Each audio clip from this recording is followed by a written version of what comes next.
সংসদে যদি এই কোরআনটা যায় তবে বাংলাদেশের লাভ কি হবে, জনগণের লাভ কি হবে?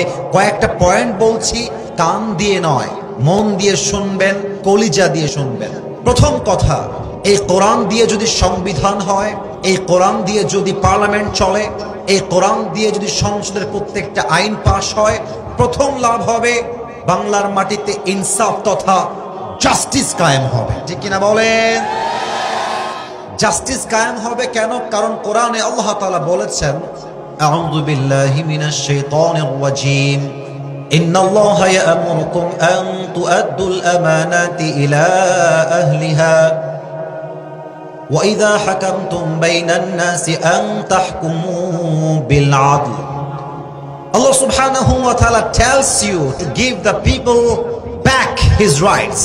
আল্লাহ বলছে, যার যেটা অধিকার তাকে সেটা ফিরিয়ে দাও, তাকে তার প্রাপ্যটা বুঝিয়ে দাও। ওয়াইদা হাকামতুম বাইনান নাসি আন তাহকুমু বিল আদল, and whenever you judge between people you have to judge with justice. যখন তোমরা বিচার করবা, ইনসাফের সাথে বিচার করবা, ন্যায়পরায়ণ বিচার করবা। এখন আমি ছোট্ট একটা ব্যাখ্যা দিতে চাই, ইনসাফের বিচারটা আসলে কেমন হবে। কথার কথা, গোদাগাড়িতে একজন রিক্সাওয়ালা আছে, রিক্সাওয়ালার ছেলে একটা অপরাধ করে ফেলেছে, আবার একই সময়ে এমপির ছেলেও একটা অপরাধ করে ফেলেছে। আপনারা খেয়াল করবেন, রিক্সাওয়ালার ছেলের বিচারটা খুব কঠোর হয়, আর এমপির ছেলের কথা আসলে বিচারটা হালকা হয়ে যায়। কথা ভুল বললাম না ঠিক বললাম? বলেন। ইনসাফ মানে হচ্ছে, যদি রিক্সাওয়ালার ছেলের বিচার হয়, তার বিচার যেমন ভাবে হবে, এমপির ছেলে যে অন্যায় করেছে সেম তার বিচারটা একই ভাবে করতে হবে। এটার নাম ইনসাফ। ঠিক কিনা বলেন? Okay, let me give you another example. আর একটা উদাহরণ দেই। মুরব্বির পেছনে একজন যুবক, কালো গেঞ্জি। তুমি দাঁড়াও তো কলিজার ভাই, মোবাইল হাতে। না না, বকা দিব না, বকা দিব না, দাঁড়াও। একটু মোটা আছে তো তাই ভয় পাচ্ছে। না না, তুমি আমার ভালোবাসার মানুষ। যুবকরা মানে হচ্ছে আমার কলিজা, ওরাই তো আমার হৃদয়ের ভালোবাসার জায়গা। তোমার নাম কি কলিজার ভাই?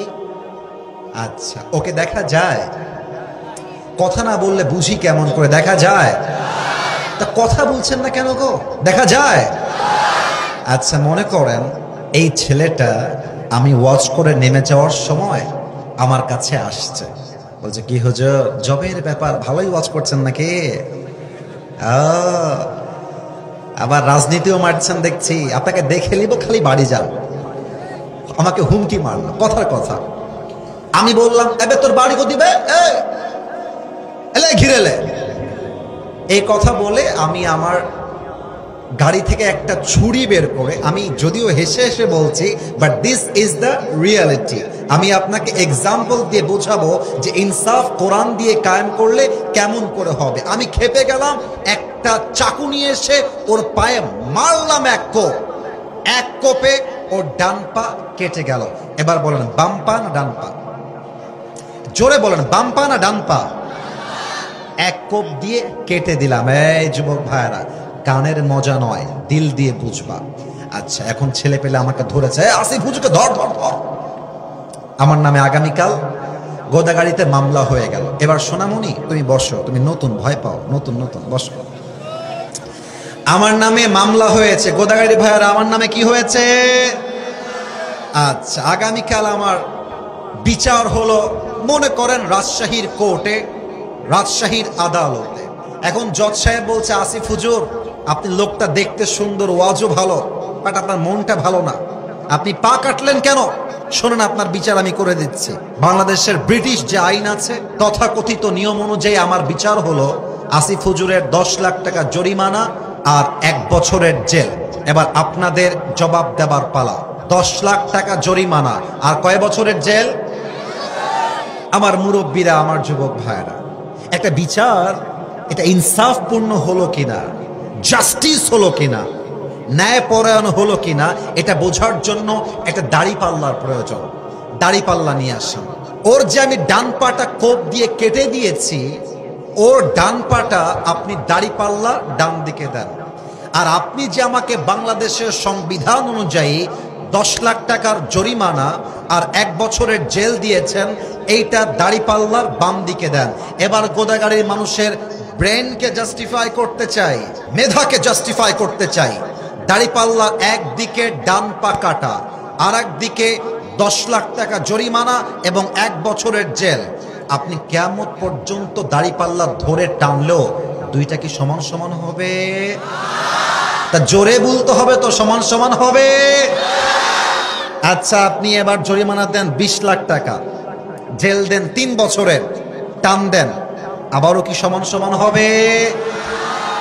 সমান সমান করতে হলে আপনাকে আল্লাহর এই জমিনে আল্লাহর কোরআন দিয়ে রাজ কায়েম করতে হবে। কেমন করে? বুঝে নেন। وَكَتَبْنَا عَلَيْهِمْ فِيهَا أَنَّ النَّفْسَ بِالنَّفْسِ وَالْعَيْنَ بِالْعَيْنِ وَالْأَنْفَ بِالْأَنْفِ وَالْأُذُنَ بِالْأُذُنِ وَالسِّنَّ بِالسِّنِّ وَالْجُرُوحَ قِصَاص। আল্লাহ তাআলা বলছেন, কেউ যদি তোমার চোখ তুলে নেয়, তার চোখ তুমি তুলে নাও। চোখের বদলে চোখ, নাকের বদলে নাক, কানের বদলে কান, পায়ের বদলে পা, জানের বদলে জান নিতে হবে। এটার নামই তো ইসলাম। এবার আসুন, সংবিধান পাশ হবে আল্লাহর কোরআন দিয়ে।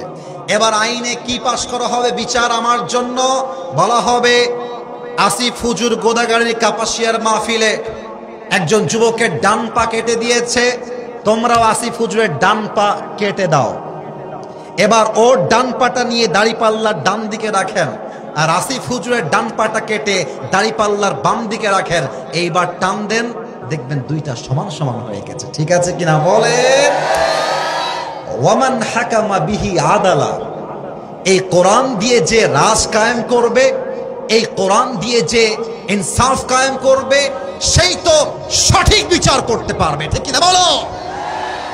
1 নাম্বার, কোরআন দিয়ে সংসদ চললে জাস্টিস কায়েম হবে, ইনসাফ কায়েম হবে। This is my first point. This is the first benefit that I'm sharing with all the people of Godagari. 1 number লাভ। 2 নাম্বার লাভ জানতে মনে চায় নাকি চায় না? না, আওয়াজটা আসে না। চাই কি চায় না? সংসদে আইন পাশ করতে হবে, যেই জেলার যেই নেতা হবে, এই কথা কিন্তু গায়ে লাগবে, আগেই বলছি, কথা কিন্তু গায়ে লাগবে। যেই জেলার যেই নেতা, যেই জেলার যেই এমপি, যেই জেলার যেই চেয়ারম্যান, প্রত্যেকের জন্য আইন করা হবে। তুমি যেই টেন্ডার পাবা, তুমি যেই কাজ পাবা, তুমি যেই টাকা পাবা, কোথায় কয় টাকা ব্যয় করেছো, সঠিকভাবে ব্যয় করেছো কিনা, যখন তুমি ক্ষমতার চেয়ার ছাড়বা, প্রত্যেকটার পাই টু পাই হিসাব দিয়ে তোমাকে ক্ষমতার চেয়ার ছাড়তে হবে। فَمَن يَعْمَلْ مِثْقَالَ ذَرَّةٍ خَيْرًا يَرَهُ وَمَن يَعْمَلْ مِثْقَالَ ذَرَّةٍ شَرًّا يَرَهُ. If anyone has done an atom's weight of good, he will see it. If anyone has done an atom's weight of bad, he will see it on the day of judgment. আল্লাহ তাআলা বলছেন, শস্যের দানা পরিমাণ ভালো আমল, এটাও ওজন হবে। শস্যের দানা পরিমাণ খারাপ আমল, এটাও দাড়িপাল্লায় ওজন হবে। এটাই শিক্ষা দেয় নেতা সাহেব। আপনাকে ব্রিজ তৈরি করতে দেওয়া হয়েছে টাকা, লাগবে রড, আপনি দিলেন বাঁশ, কবরে ফেরেশতা দিবে আপনাকে বাঁশ। কথা আস্তে ঠিক বললে কেন? বলো সবাই, ঠিক আছে কিনা? কবরের বাঁশ তো পরে আসবে। আমার কথা, সংসদ চলবে কোরআন দিয়ে। যেই নেতা 1 টাকা মেরে খাবে, ওর বিচার হবে এমন করা বিচার, ওর এমন বাস দেওয়া লাগবে, ওর 14 বংশে কোনো পুরুষ যেন দেশের টাকার মেরে খেতে না পারে। 2 নাম্বার কথা, জবাবদিহিতার আইন পাস করতে হবে কোরআন থেকে। 3 নাম্বার, যদি সংসদে কোরআন যায় তবে বিয়ের আইনটা চেঞ্জ হয়ে যাবে। কেমন করে চেঞ্জ হবে? বাংলাদেশে এখন আইন করা হয়েছে 18 বছরের আগে নাকি কোনো মেয়ে বিয়ে করতে পারবে না। এখন আমার প্রশ্ন রাষ্ট্রের কাছে, আমার প্রশ্ন গোদাগাড়ির কাছে, 18 বছরের আগে যদি কোনো মেয়ে হালালভাবে বিয়ে করতে না পারে, তাহলে 16 বছরের যেই মেয়েটা রাজশাহীর পার্কে গিয়ে প্রেম করে বেড়ায়, তার জন্য আইনটা পাশ হবে কবে? 16 বছরের মেয়ে প্রেম করলে নষ্টামি হয় না, প্রেম করলে পাপ হয় না, ক্লাস 7 এর মেয়ে টিকটকে গিয়ে নাচলে পাপ হয় না, 18 বছরে বিয়ে করলে পাপ হয়ে যায়। এটা পশ্চিমার গালি ছাড়া কিছুই হতে পারে না। বাংলার সংসদে আইন পাস হবে, 18 বছর তো দূরের কথা, একজন মেয়ে যখন তার হায়েজ হয়ে যাবে, যখন সে সাবালিকা হয়ে যাবে, তাকে একজন যোগ্য পাত্র দেখে বিয়ে দেওয়া হবে। তবে আইন পাস করতে হবে বিয়ের ক্ষেত্রে টাকা নয়, চরিত্রকে সবচাইতে বেশি গুরুত্ব দেওয়া লাগবে। আজকালকার মেয়ের বাবারা টাকা পাইলে মেয়েকে বুইরা টাকলার সাথেও বিয়ের পিড়িতে বসায় দেয়। বলো, তাহলে বিয়ের আইন পাস হবে, যেই যুবকের বয়স হয়ে যাবে, যেই মেয়ের বিয়ের বয়স হয়ে যাবে, সাথে সাথেই সে বিয়ে করতে পারবে। তবে লাভটা কোথায় হবে? যদি একজন যুবকের সঠিক বয়সে বিয়ে হয়ে যায়, সেই যুবকটা মাদক থেকে বেঁচে যাবে। যদি একজন যুবকের বিয়ে সঠিক বয়সে হয়ে যায়, সেই যুবকটা ব্লু ফিল্ম তথা পর্নোগ্রাফি থেকে বেঁচে যাবে। একজন মেয়ের বয়স সঠিক হওয়ার সাথে সাথে যদি তার বিয়ে হয়ে যায়, সেই মেয়েটা ধর্ষণ থেকে বেঁচে যাবে। আমরা আল্লাহর কোরআন দিয়ে সংসদ চালাতে চাই। নাম্বার 4, এটা বলেই শেষ করতে চাই। আমাকে কি টাইমটা দেওয়া যাবে নাকি যাবে না? যাবে নাকি যাবে না? আল্লাহর কোরআন দিয়ে সংসদ চললে আমাদের দেশে ইউনিটি তৈরি হবে, ঐক্যতা তৈরি হবে। কেমন ভাবে দেখেন, আপনারা চাপাই নবাবগঞ্জের দিকে তাকান। আমি কিন্তু রাজনীতি করার কথা বলছি না, আমি যা বলছি কোরআন থেকে দলিল দিয়ে বলবো। চাপাই নবাবগঞ্জে এক দলের এমপি আর এক দলের এমপিকে গালি দিচ্ছে প্রকাশ্যে, কথার কথা। আর এক দলের এমপি অমুক দলের এমপিকে গালি দিচ্ছে প্রকাশ্যে, একদম ইচ্ছা মতো যা মন চায়।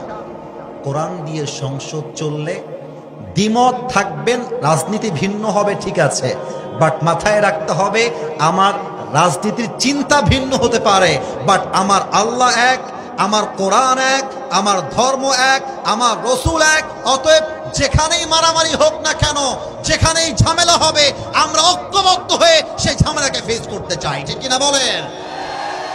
যখন আমি একা তখন আমি ব্যক্তি, আমরা যখন সবাই মিলে যাই তখন আমরা শক্তি।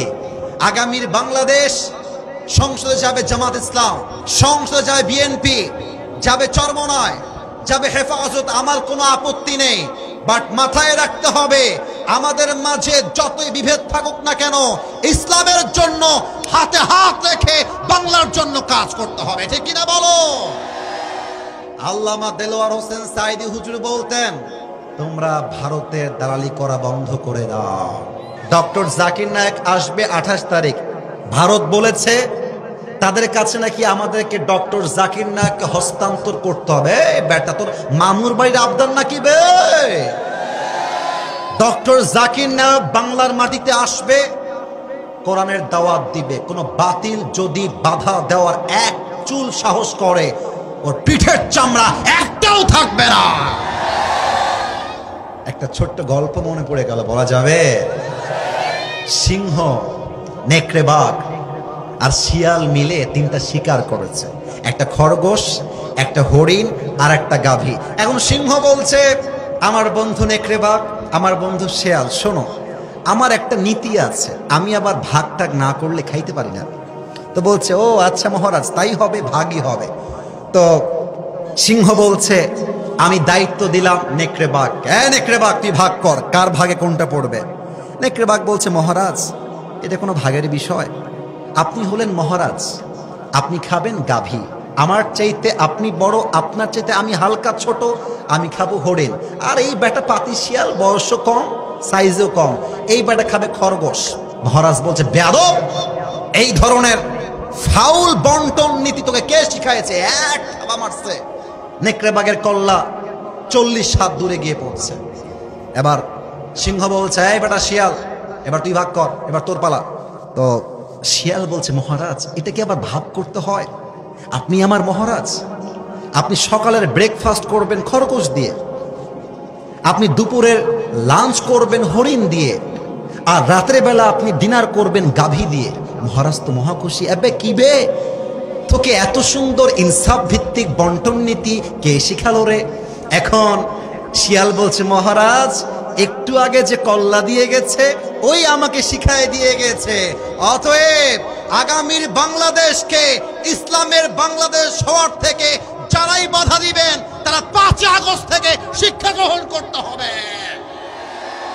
তারা তো মামুর বাড়ি দিল্লি পালাইতে পারছে, আগামীতে যারা কোরআনকে মানবে না, ইসলামকে মানবে না, তারা ভারত পালাবার সুযোগটা পর্যন্ত পাবে না। হাত তুলে বলো সবাই ঠিক কিনা? আল্লাহ যেন কবুল করে, পড়েন সবাই আমিন।